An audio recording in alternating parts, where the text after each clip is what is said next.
आगे भगवान कहते हैं, निरालसीयत चेतात्मा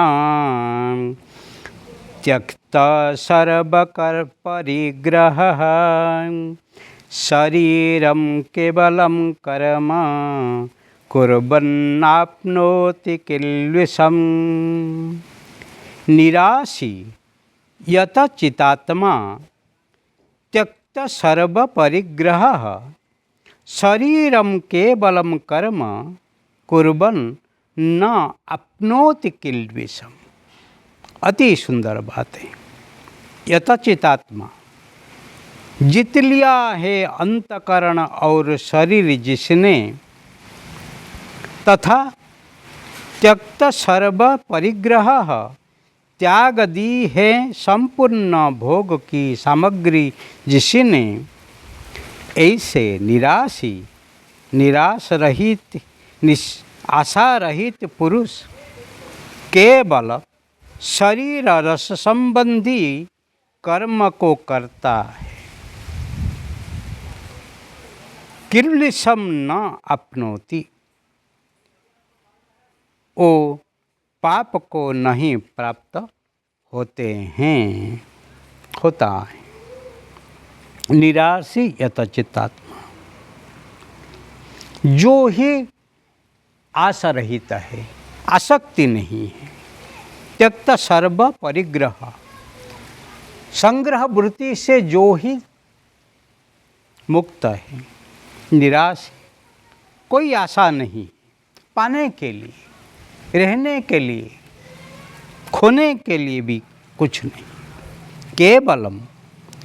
केवलमात्रम शरीरम कर्म कुर्वन्, शरीर को निर्वाह करने के लिए, शरीर को जिंदा रखने के लिए जितनी चाहिए इतनी ही करते हैं। किल्बिषम न अपनोति, ऐसे पुरुष, हम जानते हैं वही हमारा जैसे है, परंतु हमारा जैसे नहीं है। वो जीते हैं, हम जैसे जीते हैं, शरीर के साथ जीते हैं, सब हम जैसे जीते हैं वैसे जीते हैं, कोई भिन्न नहीं है। परंतु जीवन की जो उद्देश्य फर्क है, क्योंकि उसकी जीवन में कोई आसक्ति नहीं है, कोई परिग्रह नहीं है, कोई निराश नहीं है, कोई शारीरिक कोई प्राप्त करने के लिए खोने का नहीं है। किल्बिषम उनको कभी छूता नहीं। जीवन में बहुत ऐसे लोग हैं जो ही जीते हैं, परंतु उनका जीवन न्यारी है, उनका जीवन हमारा जैसे हैं, आम जनता जैसे हैं, फिर भी वो ही जगत के लिए ही विभूति है, जगत के लिए आशीर्वाद हैं, जगत के लिए एक ही अनमोल हैं। उनको जानने के लिए हीरा रहता है कुलसा के खान में, परंतु कुलसा है और हीरा है। जब ही जभेरी के हाथ में ही आ जाते हीरा, तब उनका कीमत कुलसा जैसे नहीं है, उनका कीमत तो ही अनमोल है। वही आंकते हैं कितनी कैरेट का है, कैरेट के अनुसार, वो क्विंटल में नहीं होता है। इसीलिए मनुष्य ऐसे ही जानने के लिए,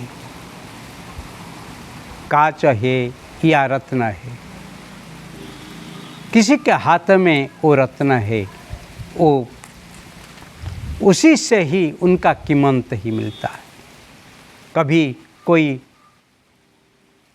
सबर के हाथ में हो तो वो उस कीमत नहीं है, वो रत्न नहीं है, वो एक पत्थर है। परंतु जब वो पत्थर जाकर कोई जभेरी के हाथ में पड़ता है, कोई जानकार के हाथ में पड़ता है, वो उसका कीमत ही वो ही आंकते हैं। इसलिए जीवन में अति अनमोल हैं। वो अनमोल चीज़ को जानने के लिए आमी कुर्वन्नपि